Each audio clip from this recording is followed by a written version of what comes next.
C'est l'heure de vous informer en notre compagnie sur l'actualité économique de ce jour. D'abord, la protection des données numériques pour une économie efficiente et efficace. Plusieurs acteurs africains sont en conclave à Lomé et au Togo. À terme, des solutions vont être proposées pour une meilleure réglementation dans le secteur. Le point avec Christophe Ekoui. Ils sont experts, autorités de régulation, représentants d'État et partenaires techniques, tous réunis autour d'un même mot d'ordre. Solidarité numérique et souveraineté des données. À Lomé, dans la capitale togolaise, le premier forum international sur la protection des données à caractère personnel prend des allures de plaidoyer, mais aussi d'évidence. On s'est rendu compte qu'il y a un réel besoin sur le fait de sensibiliser les gens sur tout ce qui concerne la protection des données à caractère personnel. Déjà leur initier ce truc-là de sur Internet, on collecte vos données, qu'est-ce qu'on en fait derrière? Est-ce que vous savez ce qu'on en fait? Donc nous, on a eu l'idée d'organiser ce forum-là pour réunir des experts qui parleront des enjeux de la protection des données pour sensibiliser le public, autant les professionnels que les particuliers. Au cœur des échanges, la question de la réglementation, mais aussi de la mise en œuvre. Comment garantir à chaque citoyen africain que ces données ne soient ni vendues ni utilisées sans son consentement? Le Togo, à travers l'instance de protection des données à caractère personnel, entend jouer un rôle moteur. À travers les voix des personnes qui sont de l'instance, il y aura des apports, des contributions sur les panels, notamment le panel dédié aux autorités de contrôle dans un premier temps et dans un second temps, un panel dédié aux collaborations entre autorités sœurs. Donc comprenez que lorsqu'il y a des autorités de contrôle étrangers qui viennent au Togo, c'est d'emblée très important que le Togo même soit présent à travers son autorité de contrôle.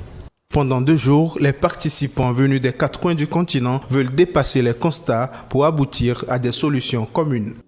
Nous devons également d'y arriver et je pense que les personnes ici présentes des différents pays pourront partager leur retour d'expérience et s'assurer qu'en partant d'ici, nous serons tous au même niveau d'information, nous serons tous suffisamment sensibilisés et que le niveau de vulgarisation sera efficace. Faire de Lomé une plaque tournante de la protection numérique sur le continent, l'ambition est clairement affichée. Ce premier forum se veut le point de départ d'une coopération panafricaine renforcée où la protection des données ne serait pas un luxe, mais un droit fondamental garanti à chaque Africain.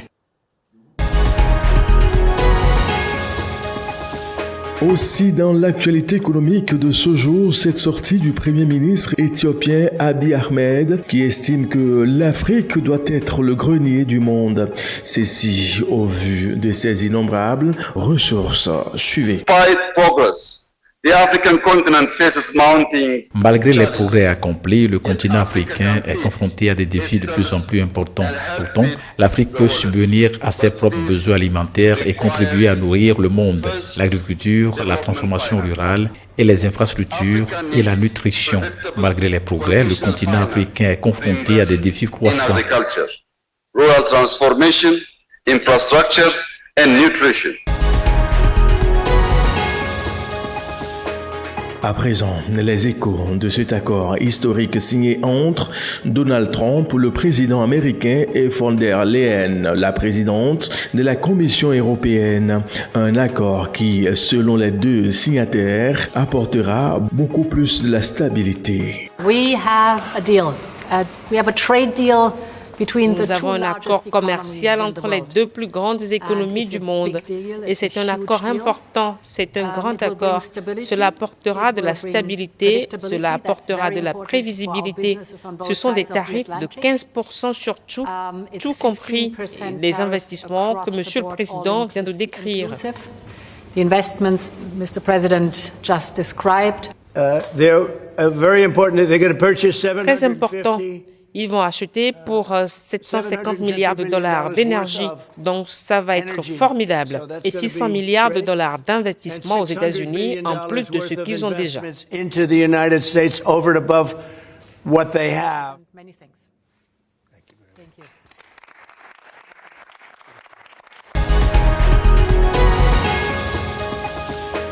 Et dans le même temps, le ministre français de l'Industrie et de l'Énergie trouve en cet accord un déséquilibre d'eau. Il faut travailler pour son équilibrage. Mais il faut bien se le dire, c'est un accord qui est déséquilibré et qui doit nous inciter à continuer à travailler au rééquilibrage commercial entre l'Europe et les États-Unis. Ça signifie très concrètement sur le sujet des services. Vous savez que les États-Unis sont exportateurs de services vis-à-vis de l'Europe.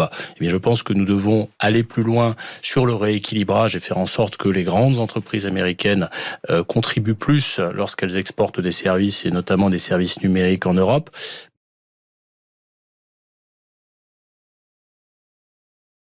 Le Togo dans l'actualité économique avec les nouvelles défaites Evala en pays Kabia qui était un moment pour plusieurs sociétés de se faire une visibilité. C'est le cas de la Société des Postes du Togo. Arbel Kwasi Johnson, notre reporter, y était aussi suivant son reportage. Et voilà 2025, encore une occasion pour la Société des Postes du Togo de se faire connaître davantage. Comme toutes les années, elle est également présente cette année pour accompagner la fête traditionnelle, mais aussi et surtout être plus proche de la population. Il est question de lui apporter les produits et services innovants qu'elle a mis en place pour les communautés. Ici, dans l'une des arènes de la lutte traditionnelle, les t-shirts et banderoles sont visibles et à l'effigie de la Société des Postes du Togo. Aujourd'hui, avec le bus, le courrier, les populations peuvent envoyer et recevoir des colis de marchandises de Lomé à Saint-Cassé, de Lomé à Kwalimé à travers nos deux circuits que nous faisons chaque jour. Sur le plan innovation, les entreprises qui s'y trouvent dans les arènes d'Evala ont été aussi sensibilisées sur notre service Post-Tracker, qui est un service qui permet à toute entreprise d'envoyer son courrier et de pouvoir suivre ça depuis sa position à travers les smartphones ou bien à travers son ordinateur. Sur le plan financier, là encore, il y a eu des révolutions avec l'application e-Post qui vous permet de faire vos opérations en temps réel à votre position partout où vous êtes sur le territoire togolais.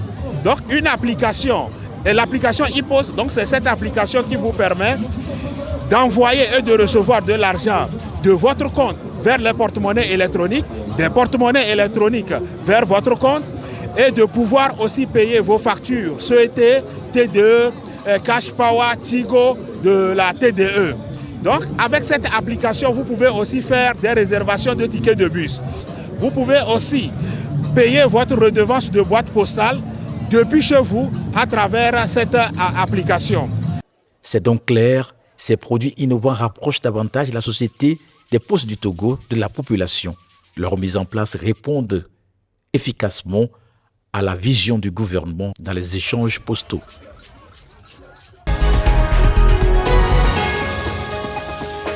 De la Poste du Togo, parlons aussi des entrepreneurs agricoles qui ont aussi saisi l'occasion pour faire valoriser leur savoir-faire à travers une mini-foire agricole. Florence Kwekbas pour Le Point. Ils sont 15 entrepreneurs agricoles à exposer ici à la foire Evala 2025. Issus des corridors ciblés par Prima, programme régional pour l'intégration des marchés agricoles, ces agripreneurs partagent leur savoir-faire et développent de nouveaux partenariats commerciaux. Le choix de la période de cette foire ne s'est pas fait au hasard. Les organisateurs ont misé sur les luttes traditionnelles Evala, moment de forte affluence dans la région de la Kosa. Occasion pour ces exposants d'accroître leur visibilité, conquérir de nouveaux marchés et augmenter leur chiffre d'affaires. Nous sommes ici pour exposer nos produits que voici, le riz étuvé, les jus naturels et la farine enrichie. Non seulement faire la visibilité de notre entreprise et de nos produits, mais également avoir des partenaires, que ce soit sur le plan national ou international. Nous sommes ici pour mettre à la disposition des producteurs et de la population nos produits, les semences certifiées de maïs, du riz, de soja et du sorgho. Nous sommes là ici grâce au Prima Togo, la CCI Togo et le FIDA. Mise en œuvre par la Chambre de commerce et d'industrie du Togo, CCI Togo, avec l'appui technique du ministère en charge de l'agriculture, cette foire a des objectifs précis. L'objectif visé de cette participation est d'offrir une vitrine à ces agripreneurs et coopératives, de renforcer la visibilité des différents produits qu'ils exposent, renforcer leur capacité commerciale, et nouer des relations d'affaires avec les visiteurs, avec d'autres distributeurs de la place, étant donné que la plupart d'eux ne sont pas de Kara. Ils sont venus profiter de la ferveur qui règne actuellement et qui attire beaucoup de visiteurs. En amont, une session de renforcement de capacité a permis d'outiller ces agripreneurs sur la gestion de stands, à la communication commerciale et à la relation client. Cette activité s'inscrit dans la composante 1 du PRIMA, axée sur le développement d'initiatives entrepreneuriales viables portées par des jeunes, des femmes et des agro-MPME. Avec le concours de ses partenaires, PRIMA renforce l'intégration des marchés agricoles dans l'espace CEDEAO et soutient un commerce inclusif et durable. Florence, merci. Merci messieurs, mesdames, pour votre fidélité sans cesse renouvelée. Très bonne suite de nos programmes à vous tous et à bientôt.